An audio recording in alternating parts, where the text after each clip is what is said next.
प्राचीन बहिर का जन्म और प्रचेताओं की भगवद आराधना। श्री पराशर जी बोले, हे मैत्रेय, पृथु के अंतर्धान और बादी नामक 2 पुत्र हुए। उनमें से अंतध्वान से उसकी पत्नी शिखंडिनी ने हविर्धान को उत्पन्न किया। हविर्धान से अग्निकुल्लाधिषणा ने प्राचीन बहिर, शुक्र, गय, कृष्ण, व्रज और अजिन ये 6 पुत्र उत्पन्न किए। हे महाभाग, हविर्धान से उत्पन्न हुए भगवान प्राचीन बहिर एक महान प्रजापति थे, जिन्होंने यज्ञ के द्वारा अपनी प्रजा की बहुत वृद्धि की।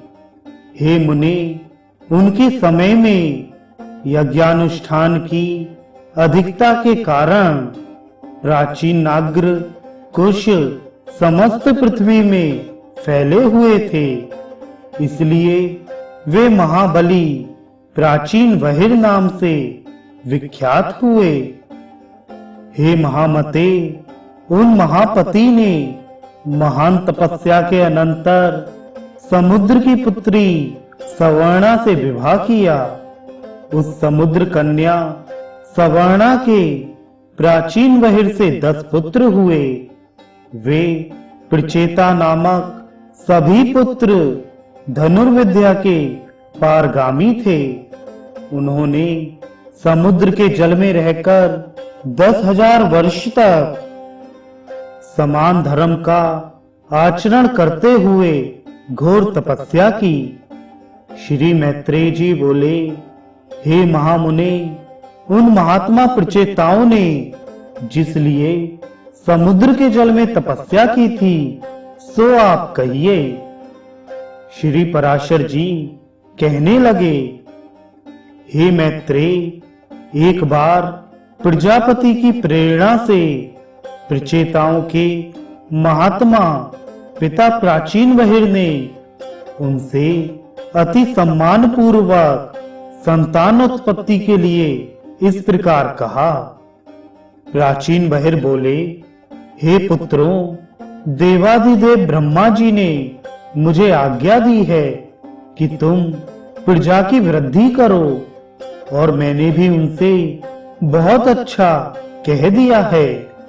अतः हे पुत्रगण, तुम भी मेरी प्रसन्नता के लिए सावधानता पूर्वक प्रजा की वृद्धि करो, क्योंकि प्रजापति की आज्ञा तुमको भी सर्वथा माननीय है।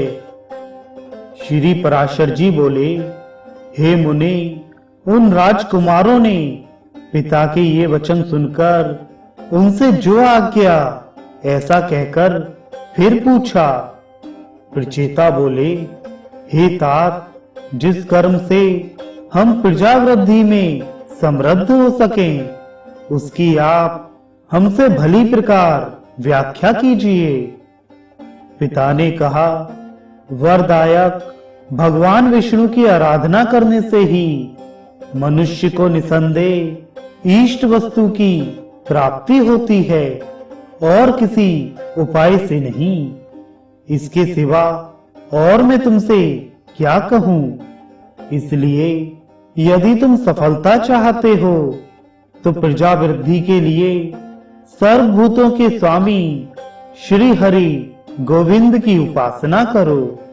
धर्म, अर्थ, काम या मोक्ष की इच्छा वाले को सदा अनादि पुरुषोत्तम भगवान विष्णु की ही आराधना करनी चाहिए। कल्प के आरंभ में जिनकी उपासना करके प्रजापति ने संसार की रचना की है, तुम उन अच्युत की ही आराधना करो। इससे तुम्हारी संतान की वृद्धि होगी।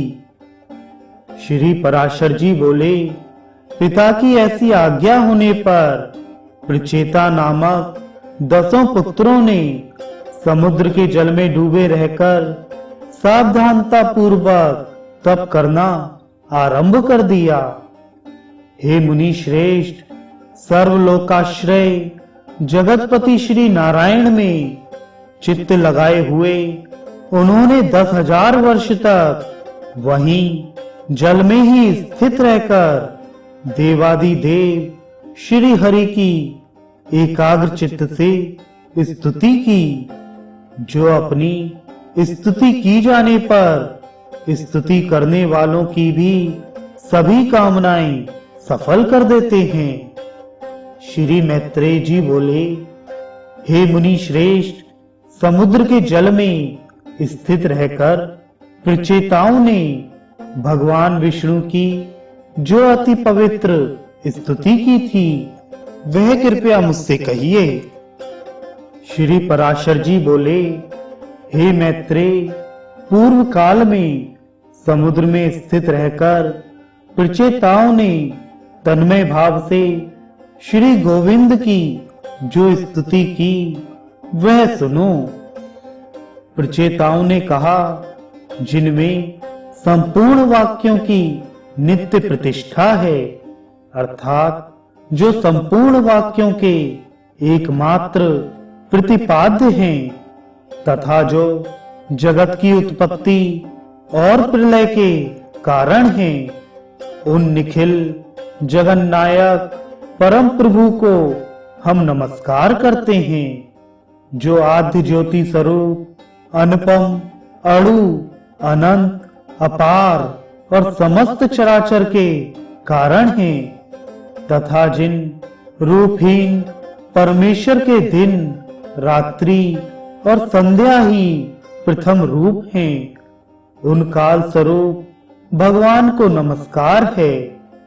समस्त प्राणियों के जीवन रूप, जिनके अमृतमय स्वरूप को देव और पितृगण नित्य प्रति भोगते हैं, उन सोम स्वरूप प्रभु को नमस्कार है, जो तीक्ष्ण स्वरूप अपने तेज से आकाश मंडल को प्रकाशित करते हुए अंधकार को भक्षण करते हैं, तथा जो घाम, शीत और जल के उद्गम स्थान हैं, उन सूर्य स्वरूप नारायण को नमस्कार है, जो कठिनता युक्त होकर इस संपूर्ण संसार को धारण करते हैं और शब्द आदि 5 विषयों के आधार तथा व्यापक हैं, उन भूमि रूप भगवान को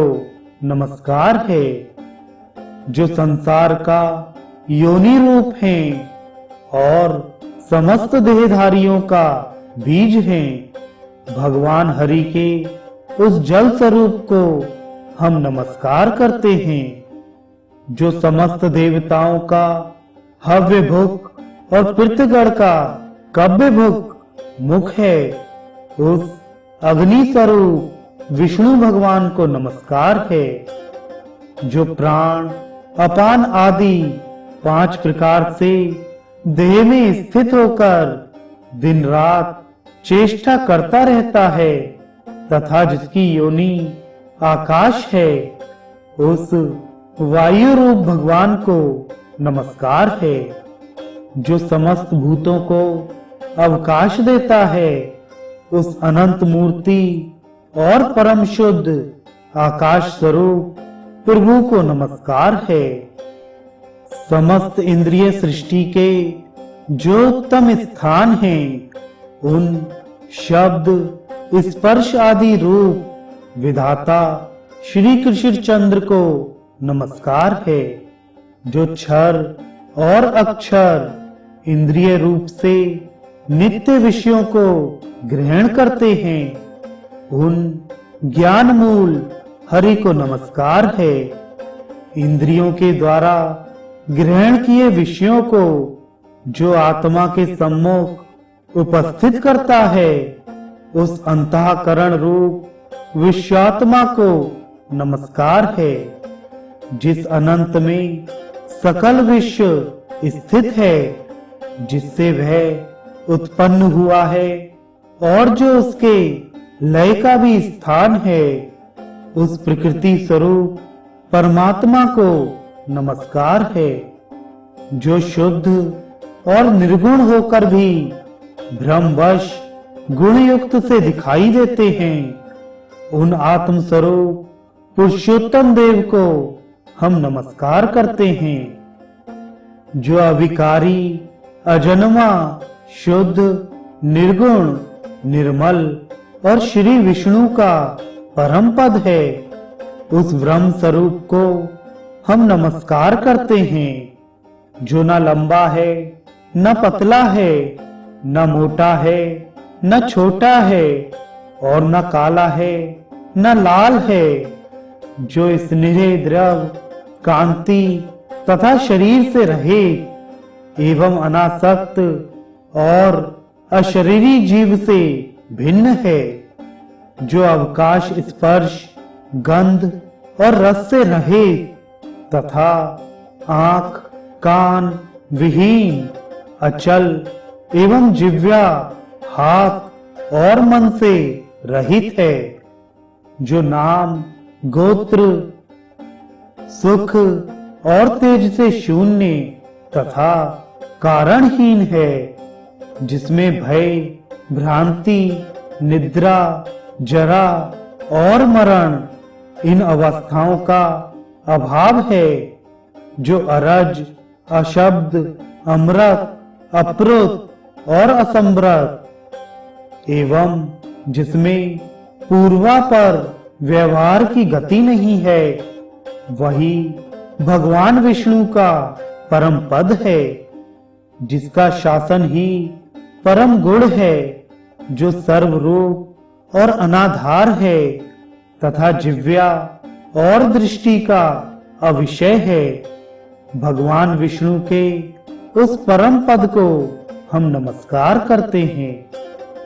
श्री पराशर जी बोले, इस प्रकार श्री विष्णु भगवान में समाधिस्थ होकर प्रचेताओं ने महासागर में रहकर उनकी स्तुति करते हुए 10,000 वर्ष तक तपस्या करी।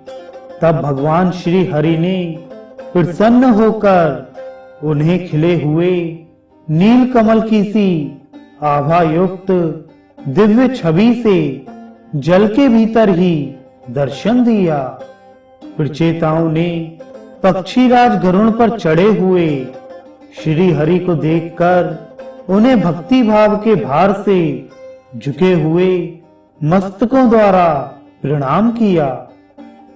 तब भगवान ने उनसे कहा, मैं तुम्हें प्रसन्न होकर तुम्हें वर देने के लिए आया हूं, तुम अपना अभीष्ट वर मांगो। तब प्रचेताओं ने वरदायक श्री हरि को प्रणाम कर जिस प्रकार उनके पिता ने उन्हें प्रजावृद्धि के लिए आज्ञा दी थी, वह सब उनसे निवेदन की। तदनंतर भगवान उन्हें अभीष्ट वर देकर अंतर्धान हो गए और वे जल से बाहर निकल आए।